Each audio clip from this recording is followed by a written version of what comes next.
ഈ കൊലപാതകം നടത്തിയത്. ഇവിടെ KSU ജില്ലാ പ്രസിഡന്റ് അതിലൂടെ സൂചിപ്പിച്ചു.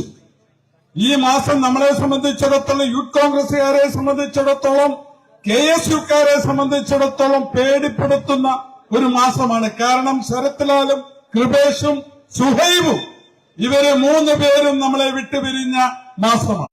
MSFന്റെ ഊർജ്ജസ്വലനായ ചെറുപ്പക്കാരൻ അരീൽ ശുക്കൂർ, ഈ 4 പേരും അവരുടെ ജീവിത തുടക്കത്തിൽ തന്നെ അവരെ വകവരുത്തുന്ന ഒരു ക്രിമിനൽ നേതൃത്വം കൊടുത്തത് CPMന്റെ നേതൃത്വമാണ് എന്നുള്ളത് നമ്മൾ മനസ്സിലാക്കണം. ഇവിടെ സുഹൈബിനെ കൊല ചെയ്യാൻ വേണ്ടി നേതൃത്വം കൊടുത്തത് CPMന്റെ ഉന്നതരായ നേതാക്കന്മാരാണ്. P. ജയരാജൻ ഉൾപ്പെടെയുള്ള നേതാക്കന്മാരാണ്. EP ജയരാജൻ മന്ത്രിയായിരിക്കുമ്പോൾ അദ്ദേഹത്തിന്റെ സ്റ്റാഫായിരുന്ന രതീശൻ ഉൾപ്പെടെയുള്ളവരാണ്. ഇവരൊക്കെയാണ് നേതൃത്വം കൊടുത്തതെങ്കിൽ അരീൽ ശുക്കൂറിനെ കൊല ചെയ്യാൻ നേതൃത്വം കൊടുത്തതാരാണ്? നമ്മൾ പരിശോധിക്കണം. എങ്ങനെയാണ് അരീൽ ശുക്കൂർ കൊല ചെയ്യപ്പെട്ടത്? പ്രിയമുള്ളവരെ, ശ്രീ P. ജയരാജൻ ഒരു പരിപാടിക്ക് പോകുമ്പോൾ അവിടെ ആരോ തടഞ്ഞു. അദ്ദേഹത്തിന്റെ വണ്ടിക്ക് ഒരു കല്ല് വന്ന് വീണു എന്നതിന്റെ പേരിൽ അരീൽ ശുക്കൂർ ഉൾപ്പെടെയുള്ളവരെ പിടിച്ചു നിർത്തി ഒരു മരത്തിന്റെ ചുവട്ടിൽ നിർത്തി ഇപ്പോൾ നിന്നെ കൊല്ലും, ഏതാനും നിമിഷങ്ങൾ, അരമണിക്കൂറിനുള്ളിൽ ഞാൻ മരണപ്പെടും എന്നുള്ള മരണവ്യാധിയോടുകൂടി നിന്ന അരീൽ ശുക്കൂർ നമ്മുടെയൊക്കെ മനസ്സിൽ നിൽക്കുകയാണ്. ഒരു ജയരാജന്റെ കാറിന് ഒരു കല്ല് വീണു എന്നതിന്റെ പേരിലാണ് അരീൽ ശുക്കൂറിനെ P. ജയരാജനെയും MP. രാജേഷിന്റെയും നിർദ്ദേശാനുസരണം കൊല ചെയ്തത്. നിങ്ങളൊക്കെ തന്നെ കേട്ട വാർത്തകളല്ലേ? ഒരു വണ്ടിക്ക് ഒരു കല്ല് വീണാൽ അതാണോ ചെയ്യേണ്ടത്? അതുപോലെ തന്നെ ആരാണ് ശരത് ലാലിനെയും കൃപേഷിനെയും കൊല ചെയ്യാൻ നേതൃത്വം കൊടുത്തത്? ഉന്നതരായ CPMന്റെ നേതൃത്വം, മുൻ MLA കുഞ്ഞിരാമൻ അടക്കമുള്ള CPMന്റെ നേതൃത്വമാണ് ആ ക്രിമിനൽക്ക് നേതൃത്വം കൊടുത്തത്, ആ കൊലപാതകത്തിന് നേതൃത്വം കൊടുത്തത്. ഇതാണ് നമ്മുടെ രാഷ്ട്രീയം എന്ന് നിങ്ങൾ മനസ്സിലാക്കണം. ആശയപരമായ രാഷ്ട്രീയം, ആ രാഷ്ട്രീയം നടത്താൻ ഇവിടെ CPMന് സാധിക്കുന്നില്ല. നിസ്സാരമായ ഒരു കാറിന്റെ മേലെ ഒരു കല്ല് വീണതിന്റെ പേരിൽ ഒരു ചെറിയ പിഞ്ചു കുട്ടീനെ കൊല്ലുന്ന ഒരു MSFന്റെ ഒരു പയ്യനെ കൊല്ലാൻ CPMന്റെ മുൻ MLAക്കും CPMന്റെ ജില്ലാ സെക്രട്ടറിക്കും ഒക്കെ സാധിക്കുന്നുവെങ്കിൽ ഈ രാഷ്ട്രീയം എങ്ങോട്ടാണ്? നിങ്ങൾ മനസ്സിലാക്കേണ്ടത് പ്രിയമുള്ളവരെ, നമ്മുടെ ഒരു ജനകീയനായ മുഖ്യമന്ത്രി ഉണ്ടായിരുന്നു. ഈ നാട്ടിലെ ജനങ്ങളുടെ പ്രശ്നങ്ങൾ രാവിലെ പുലർച്ചെ മുതൽ രാത്രി വരെ നിന്ന് പ്രശ്നങ്ങൾ കേട്ട് പരിഹരിച്ച് മുന്നോട്ട് പോയ ഒരു മുഖ്യമന്ത്രി ഉമ്മൻചാണ്ടി ഉണ്ടായിരുന്നു. ആ ഉമ്മൻചാണ്ടിയുടെ നെറ്റിയിൽ CPMും അതുപോലെ തന്നെ DYFIക്കാരും കല്ലെറിഞ്ഞ് അദ്ദേഹത്തെ നെറ്റിയിൽ രക്തം പടഞ്ഞത് ഞാനും നിങ്ങളുമൊക്കെ കണ്ടതാണ്. എന്നിട്ട് എന്താണ് ഉമ്മൻചാണ്ടി സാർ പറഞ്ഞത്? എന്റെ പേരിൽ ഈ സംസ്ഥാനത്ത് ഒരു വിഷയവും ഉണ്ടാകാൻ പാടില്ല, ഒരു ഹർത്താലും ഉണ്ടാക്കാൻ പാടില്ല. ഞാൻ കാരണം എനിക്ക് നേരിട്ടതിന്റെ പേരിൽ ഈ നാട്ടിൽ ഒരു പ്രശ്നവും ഉണ്ടാകാൻ പാടില്ല, ഒരു കടയുടെ ചില്ല് പോലും പണിയാൻ പാടില്ല, ഒരു നേതാക്കന്മാരെ വീട്ടിലേക്ക് പോകാൻ പാടില്ല എന്ന് ആ പാർട്ടി നേതൃത്വത്തിന് നിർദ്ദേശം നൽകിയ ഒരു മുഖ്യമന്ത്രിയായിരുന്നു ഉമ്മൻചാണ്ടി സാറെങ്കിൽ, പ്രിയമുള്ളവരെ, ഒരു കല്ല് വീണപ്പോഴാണ് ഒരു ചെറുപ്പക്കാരനെ വകവരുത്തിയത് എന്ന് നിങ്ങൾ മനസ്സിലാക്കണം. ഇതാണ് CPM രാഷ്ട്രീയം. ഇതെങ്ങോട്ടാണ് പോകുന്നത്? അത് മാത്രമല്ല, ഈ ക്രിമിനലുകളെ രക്ഷപ്പെടുത്താൻ നിങ്ങൾ ആലോചിക്കേണ്ടത് അവിടെയാണ്. ഈ ക്രിമിനലുകളെ രക്ഷപ്പെടുത്താനല്ലേ കേരളത്തിലെ പാവപ്പെട്ടവരടക്കുന്ന നികുതി പണം ഉപയോഗിച്ച് ഉന്നതരായ വക്കീലന്മാരെ സുപ്രീം കോടതിയിൽ കൊണ്ടുവന്ന് വാദിച്ച് CBI അന്വേഷണം ഇല്ലാതാക്കാൻ വേണ്ടി ശ്രമിച്ചത്? ആ ശ്രമം ശരത് ലാലിന്റെയും കൃപേഷിന്റെയും കാര്യത്തിൽ നടന്നില്ല. അവിടെ കോടതി CBI അന്വേഷണം അത് അനുവദിച്ചു. പക്ഷേ ഇവിടെ സുഹൈബിന്റെ കേസിൽ കോടതി CBI അന്വേഷണം അനുവദിച്ചിട്ടില്ല. പക്ഷേ പ്രിയമുള്ളവരെ, ഈ കേസ് വാദിച്ച് സുഹൈബിന്റെ ജീവന് നഷ്ടപ്പെട്ട ആ സുഹൈബിന്റെ കുടുംബത്തിന് അവർക്കൊരു സമാധാനം ഉണ്ടാകുന്നത് വരെ ഈ പ്രതികളെ നിയമത്തിന് മുന്നിൽ കൊണ്ടുവരുമെന്ന കാര്യത്തിൽ യാതൊരുവിധ സംശയമില്ല. അതാണ് നമ്മൾ ഏറ്റെടുത്തിരിക്കുന്ന ഏറ്റവും പ്രധാനപ്പെട്ട ഒരു ദൌത്യം. കാരണം ഈ പ്രതികൾ കൃത്യമായ ആ പ്രതികൾക്കൊക്കെ തന്നെ ജയിലിൽ വളരെ സുഖകരമായ ജീവിതമാണ്. അവർക്ക് എന്തും ചെയ്യാൻ ജയിൽ. അവരുടേതായ സുഹൃത്തുക്കളെ ജയിലിൽ കൊണ്ടുവന്നിരുത്താം. ആര് സുഹൃത്തുക്കളെ, പെൺ സുഹൃത്തുക്കളെ വരെ ജയിലിൽ കൊണ്ടുവന്ന് അവർക്ക് സംസാരിക്കാനും അവർക്ക് വർത്തമാനം പറയാനുമുള്ള എല്ലാ സാഹചര്യങ്ങളും ഈ സെൻട്രൽ ജയിലിൽ ഒരുക്കി കൊടുത്തുകൊണ്ടാണ് ഈ ഗവൺമെന്റ് പോകുന്നത് എന്നുള്ളത് നിങ്ങൾ മനസ്സിലാക്കണം. ക്രിമിനലുകൾക്ക് ഒത്താശ ചെയ്തു കൊടുക്കുന്നു, ക്രിമിനലുകളെ സംരക്ഷിക്കുന്നു. ആ സമീപനവുമായി ഈ ഗവൺമെന്റ് മുന്നോട്ട് പോകുമ്പോൾ അതിനെതിരെ ശക്തമായ തീരുമാനങ്ങളുമായി പ്രക്ഷോഭങ്ങളുമായി മുന്നോട്ട് പോകേണ്ടത് പ്രിയപ്പെട്ട എന്നെ മുന്നിൽ നിൽക്കുന്ന KSU പ്രവർത്തകരാണ്. ഇന്നത്തെ ക്യാമ്പസുകളുടെ അവസ്ഥ എന്താണ് നിങ്ങൾ പരിശോധിക്കണം. കേരളത്തിലെ ക്യാമ്പസുകൾ എങ്ങോട്ടാണ് പോകുന്നത്? ഇവിടെ ഏറ്റവും ഒടുവിലായി നമ്മൾ കണ്ടു കോട്ടയം നഴ്സിംഗ് കോളേജിൽ നടന്ന സംഭവങ്ങൾ. എന്താണ് ഇങ്ങനെ സംഭവങ്ങൾ ഉണ്ടാകുന്നത്? എന്തു ദാരുണമായ സംഭവമാണ്. SFIയുടെ 5 നേതാക്കന്മാർ, ആ 5 നേതാക്കന്മാർ ആ ക്യാമ്പസിലെ വിദ്യാർത്ഥികളെ, ജൂനിയറായുള്ള വിദ്യാർത്ഥികളെ ഏതെല്ലാം രീതിയിലാണോ പീഡിപ്പിക്കാൻ പറ്റുക, ക്ലോസറ്റിൽ മുക്കി ക്ലോസറ്റിലുള്ള വെള്ളം കുടിപ്പിച്ച്, അതുപോലെ തന്നെ നമുക്ക് പൊതുജന മധ്യത്തിൽ പറയാൻ പറ്റാത്ത രീതിയിലുള്ള നാണം കെട്ട വൃത്തികെട്ട ഒരു സമീപനം സ്വീകരിച്ച SFI നേതാക്കന്മാരാണ് ക്യാമ്പസുകളിൽ പഠിക്കുന്നത്. ഇതിനാരാണ് സാഹചര്യം ഒരുക്കി കൊടുക്കുന്നത്? നമ്മൾ പരിശോധിക്കണം. മാനന്തവാടിയിലെ സിദ്ധാർത്ഥൻ ഇത് തന്നെയാണ് സംഭവിച്ചത്. റാഗിങ്, പീഡനം. ആ പീഡനത്തിലൂടെ മാനന്തവാടി കോളേജിലെ സിദ്ധാർത്ഥൻ മരിച്ചുവെങ്കിൽ ആ സിദ്ധാർത്ഥന്റെ പ്രതികൾ ഇന്നും വളരെ സൂക്ഷ്മമായി പരീക്ഷ എഴുതി മുന്നോട്ട് പോവുകയാണ്. അപ്പോൾ ഇവിടെ അതിനുള്ള ഒത്താശ ചെയ്തു കൊടുക്കുകയല്ലേ? അന്ന് കൃത്യമായി നടപടിയെടുത്തിരുന്നുവെങ്കിൽ, പോലീസ് റിപ്പോർട്ട് കൃത്യമായിരുന്നുവെങ്കിൽ കോടതിയിൽ നിന്നും അങ്ങനെ അനുകൂലമായ ഒരു സാഹചര്യം ഈ പ്രതികൾക്ക് കിട്ടില്ലായിരുന്നു.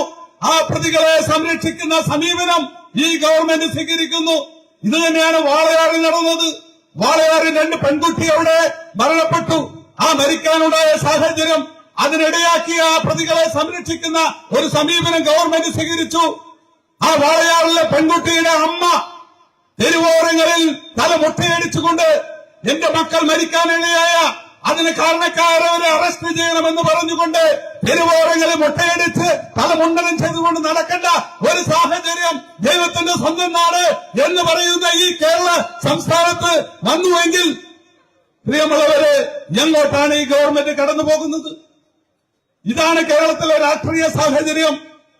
ഇത്തരം ക്രിമിനലുകളെ സംരക്ഷിക്കുന്ന സമീപനം. ഇവിടെ ക്യാമ്പസുകളിലൊക്കെ തന്നെ അവർക്ക് ഇഷ്ടമുള്ള രീതിയിലാണ് വിദ്യാഭ്യാസം അടക്കം നടക്കുന്നത്. BCom പാസ്സാക്കാതെ MComന് ചേരുന്നു.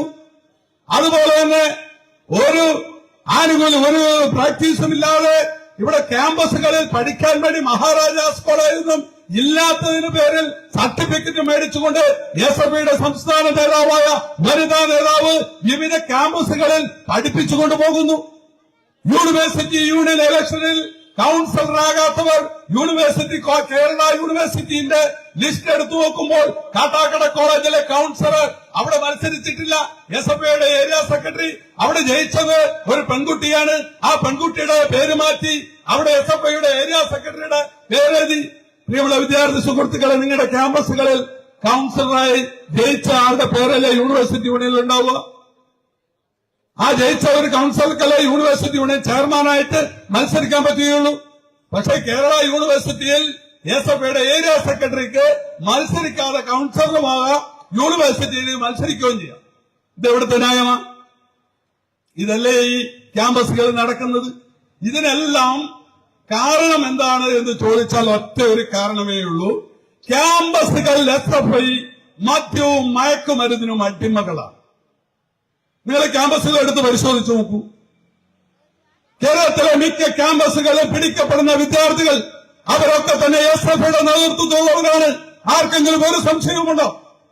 ഒന്നല്ല SFI ആയിരിക്കും, അല്ലെങ്കിൽ അതുമായി ബന്ധപ്പെട്ടവരായിരിക്കും. ഇവർക്ക് ഓർമ്മിച്ചു കൊടുക്കുന്ന ആരാണ്? CPMന്റെ നേതൃത്വമാണ്. എന്തും ചെയ്യാമെന്നാണ് പറഞ്ഞിരിക്കുന്നത്. നിങ്ങൾ കഴിഞ്ഞ ദിവസം കണ്ടില്ലേ, ഒരു MLAയുടെ മകനെ മയക്കുമരുന്നുമായി പിടിക്കപ്പെട്ടു. ആ പിടിക്കപ്പെട്ടപ്പോൾ അതിനെതിരെ കേസെടുത്തപ്പോൾ എന്താണ് ഒരു മന്ത്രി പറഞ്ഞത്? കേരളത്തിലെ സാംസ്കാരിക വകുപ്പ് മന്ത്രി പറയുകയാണ് അല്പസ്വല്പം കഞ്ചാവ് അടിക്കുന്നതിനോ മയക്കുമരുന്ന് ഉപയോഗിക്കുന്നതിനോ മദ്യം അടിക്കുന്നതിനോ ഒരു കുഴപ്പവുമില്ല, അത് പുതിയ ഒരു സംസ്കാരമാണ് എന്ന് പറഞ്ഞ സാംസ്കാരിക വകുപ്പ് മന്ത്രി ഭരിക്കുന്നത് ഈ കേരള സംസ്ഥാനമാവും എന്ന് പറയുമ്പോൾ നമുക്ക് തല നാഴ്ത്തുക മാത്രമേ നിവൃത്തിയുള്ളൂ. അയാളാണ് പറഞ്ഞത് കഴിഞ്ഞ ദിവസം 2 വർഷം മുമ്പ് 2-3 വർഷം മുമ്പ് എന്താ പറഞ്ഞത്? ഇന്ത്യയുടെ ഭരണഘടന നിങ്ങൾക്കറിയാം, പഠിക്കുന്ന കുട്ടികളാണ് നിങ്ങൾ. ഈ രാജ്യത്തിന്റെ ഭരണഘടന ലോക രാജ്യങ്ങൾ ഉറ്റുനോക്കുന്ന ഒരു ഭരണഘടനയാണ് ഇന്ത്യയുടെ ഭരണഘടന. ആ ഭരണഘടന ഈ രാജ്യം ഇന്ന് ഈ 75 വർഷങ്ങൾ കഴിഞ്ഞിട്ടും ഈ രാജ്യം ഒരു വിശ്രമമില്ലാതെ ഈ രാജ്യത്തിന് മതേതരത്വവും ജനാധിപത്യവും സംരക്ഷിക്കപ്പെട്ട് ഈ രാജ്യത്തിലെ എല്ലാ സംസ്ഥാനങ്ങളും ഈ രാജ്യത്തിലെ എല്ലാ ജില്ലകളും കോർത്തിണക്കപ്പെട്ട് മുന്നോട്ട് പോകുന്നത് ആ ഭരണഘടനയാണ്. എല്ലാ ജാതി മതങ്ങളെയും ഒന്നിപ്പിച്ചുകൊണ്ട് പോകുന്നത് ആ ഭരണഘടനയാണ്. ആ ഭരണഘടനയെ കുന്തവും കുടച്ചക്രവും എന്ന് പറഞ്ഞ ഒരു സാംസ്കാരിക വകുപ്പ് മന്ത്രിയാണ് കേരള സംസ്ഥാനത്തുള്ളത് എന്ന് നിർദ്ദേശിച്ചു. അപ്പോൾ ഇത്തരം മന്ത്രിമാരും അതുപോലെ വിദ്യാഭ്യാസ മന്ത്രിയുടെ കാര്യം, ഉന്നത വിദ്യാഭ്യാസ മന്ത്രിയായാലും പൊതുവിദ്യാഭ്യാസ മന്ത്രിയായാലും 2 വിദ്യാഭ്യാസ മന്ത്രികൾ, പൊതുവിദ്യാഭ്യാസ മന്ത്രിയുടെ അവസ്ഥ നിങ്ങൾക്കറിയാലോ. അദ്ദേഹം നിയമസഭയിൽ ചെയ്ത കാര്യങ്ങളൊക്കെ തന്നെ നിങ്ങൾക്ക് കൃത്യമായി അറിയാം. അദ്ദേഹമാണ് കേരളത്തിലെ വിദ്യാഭ്യാസ രംഗം കൊണ്ടു നടക്കുന്നത്. അപ്പോൾ എന്തായിരിക്കും അവസ്ഥ എന്ന് നിങ്ങൾക്ക് ചിന്തിക്കാവുന്നതേയുള്ളൂ. അതാണിപ്പോൾ ക്യാമ്പസുകളിൽ കാണുന്നത്. കേരള നിയമസഭയിൽ അടിയും പിടിയും അദ്ദേഹത്തിന്റെ കാണാനൊന്നും നിയമസഭയിൽ നിങ്ങൾ ദൃശ്യമാധ്യമങ്ങളിലൂടെ കണ്ടിട്ടുള്ളതാണ്. ഞാനത് കാണിച്ചു തരേണ്ട കാര്യമില്ല. കേരള നിയമസഭയിൽ ഇന്ന് കേരളത്തിന്റെ വിദ്യാഭ്യാസ മന്ത്രിയായിരിക്കുന്ന ആ വ്യക്തി കേരള നിയമസഭയിൽ കാണിച്ചത് എന്താണ് എന്ന് നിങ്ങൾ കൃത്യമായി ദൃശ്യമാധ്യമങ്ങളിലൂടെ നിങ്ങൾ കണ്ടിട്ടുള്ളതാണ്. ആ സംസ്കാരമാണ് ഇന്ന് കേരളത്തിലെ ക്യാമ്പസുകളിൽ SFI എടുക്കുന്നത് എന്ന് നിങ്ങൾ മനസ്സിലാക്കണം. എന്നിട്ട് എന്ത് നേട്ടമാണ് ഉണ്ടായത്? ക്യാമ്പസുകളിൽ SFIക്ക് എന്ത് നേട്ടമാണ് ഉണ്ടായത്? കേരളത്തിലെ ക്യാമ്പസുകൾ ഒന്നടങ്കം KS പിടിച്ചെടുത്തുകൊണ്ടിരിക്കുകയാണ്. KSന്റെ കൈകളിലേക്ക് വന്നു ചേർന്നുകൊണ്ടിരിക്കുകയാണ്. കൊച്ചിൻ സർവകലാശാല, കാലിക്കറ്റ് സർവകലാശാല, ഈ സർവകലാശാലകളിലൊക്കെ തന്നെ KS പിടിച്ചെടുത്തിരിക്കുന്നു. എത്രയോ വർഷങ്ങൾക്ക് ശേഷമാണ് കൊച്ചിൻ സർവകലാശാല KS ഭൂരിപക്ഷത്തിന് വിജയിച്ചിരിക്കുന്നത് നിങ്ങൾ മനസ്സിലാക്കണം. അതുകൊണ്ട് ആക്രമ രാഷ്ട്രീയം ഒന്നിനും ശാശ്വതമല്ല എന്നുള്ളത് SFIയും CPMഉം മനസ്സിലാക്കണം. നിങ്ങളുടെ പശ്ചിമ ബംഗാളിലും ത്രിപുരയിലെ നിങ്ങളുടെ അവസ്ഥ എന്താണ്? അവിടുത്തെ നിങ്ങളുടെ ജില്ലാ സെക്രട്ടറിമാർ ഇന്ന് നമ്മുടെ മമ്പർത്തുണ്ട്. CPMന്റെ പശ്ചിമ ബംഗാളിലെ മുൻ ജില്ലാ സെക്രട്ടറിമാർ ഇന്ന് നമ്മുടെ മമ്പലം പ്രദേശത്തുണ്ട്. എന്താണ് പണി? നിങ്ങൾ ഈ ഹോട്ടലുകളിൽ പോയി തപ്പി നോക്കണം. ഈ ഹോട്ടലുകളിൽ പണിയെടുക്കുന്ന മിക്ക ആൾക്കാരും ആ പശ്ചിമ ബംഗാളിലെ CPMന്റെ ജില്ലാ സെക്രട്ടറിമാരും ഏരിയ സെക്രട്ടറിമാരുമാണ്. അവർക്കിവിടെ പൊറോട്ട അടിക്കലാണ് പണി. നല്ല ഒന്നാന്തരം പൊറോട്ട. ആ പൊറോട്ട അടിക്കലാണ് ഇന്ന് CPMന്റെ പശ്ചിമ ബംഗാളിലെ നേതാക്കന്മാരുടെ പണിയെന്ന് നിങ്ങൾ ആലോചിക്കണം. ആ ഒരു അവസ്ഥയിലേക്ക് നിങ്ങൾ പശ്ചിമ ബംഗാളിൽ നിങ്ങൾ എത്തിയിട്ടുണ്ട് എങ്കിൽ കേരള സംസ്ഥാനത്ത് ഒട്ടും വിദൂരമല്ല എന്നുള്ളത് ഈ കഴിഞ്ഞ കാല തെരഞ്ഞെടുപ്പുകൾ നിങ്ങൾക്ക് കാണിച്ചു നിൽക്കുന്നു. കേരളത്തിലെ പാർലമെന്റ് തെരഞ്ഞെടുപ്പ്, കേരളത്തിലെ നിയമസഭയിലേക്ക് നടന്ന ബൈ ഇലക്ഷനുകൾ, കേരളത്തിൽ നടന്ന ത്രിതല പഞ്ചായത്ത് തെരഞ്ഞെടുപ്പുകൾ, ഈ തെരഞ്ഞെടുപ്പിലൊക്കെ തന്നെ നിങ്ങൾക്ക് നിലം തൊടാൻ സാധിച്ചിട്ടില്ല എന്നുള്ളത് നിങ്ങൾ മനസ്സിലാക്കണം. അതുകൊണ്ട് പ്രിയപ്പെട്ടവരെ, നിങ്ങളിന്ന് മനസ്സിലാക്കണം, എന്റെ പ്രസംഗങ്ങൾ കേൾക്കുന്ന CPMന്റെ നേതാക്കന്മാരോ പ്രവർത്തകരോ ഉണ്ടെങ്കിൽ നിങ്ങളൊന്ന് മനസ്സിലാക്കണം, ആശയ രാഷ്ട്രീയമാണ് ഇവിടെ നടക്കുകയുള്ളൂ. അക്രമ രാഷ്ട്രീയം കൊണ്ട് ആരെയും ഇല്ലാതാക്കാമെന്ന് നിങ്ങൾ വിചാരിച്ചാൽ അത് ഈ സംസ്ഥാനത്ത് നടക്കില്ല എന്നുള്ളതിന്റെ തെളിവുകളാണ് നിങ്ങൾക്ക് പശ്ചിമ ബംഗാളും ത്രിപുരയിലും അടക്കം കിട്ടിയിരിക്കുന്നത്. അത് തന്നെ കേരളത്തിലും ഉണ്ടാകും. പാറപ്പുറത്തുണ്ടായ പിണറായിയിലെ പാറപ്പുറത്തുണ്ടായ ആ പാർട്ടി പിണറായി വിജയനിലൂടെ പാറപ്പുറത്ത് അവസാനിക്കുമെന്നുള്ള യാഥാർത്ഥ്യം നിങ്ങൾ ഉൾക്കൊള്ളണമെന്ന് മാത്രം സൂചിപ്പിച്ചുകൊണ്ട് മറ്റു കാര്യങ്ങളിൽ ഒന്നും തന്നെ ഞാൻ കടന്നു പോകുന്നില്ല. പ്രിയമുള്ളവരെ, ഇതൊരു പോരാട്ടമാണ്.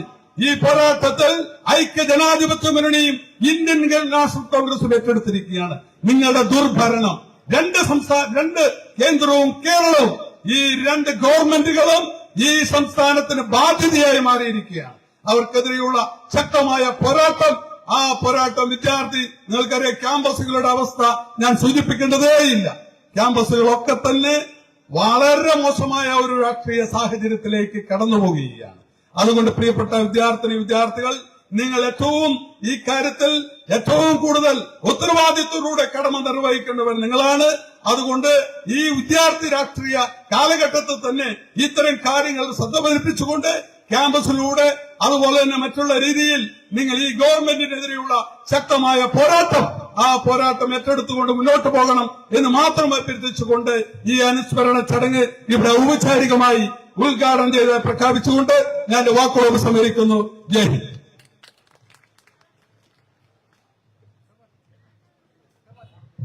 പ്രിയപ്പെട്ടവരെ, അടുത്തതായി നിങ്ങളോട് അഭിസംബോധന ചെയ്ത് സംസാരിക്കുവാൻ വേണ്ടിയിട്ട് ഉജ്ജ്വലവാഗ്മിയും യേശു പ്രസ്ഥാനത്തിന്റെ പ്രവർത്തനങ്ങളൊക്കെ തന്നെ താങ്ങും തണലുമായി നിൽക്കുന്ന ശ്രീ റിജിൽ മാക്കുറ്റി അവരുടെ വളരെ സ്നേഹത്തോട് കൂടി ക്ഷണിക്കും.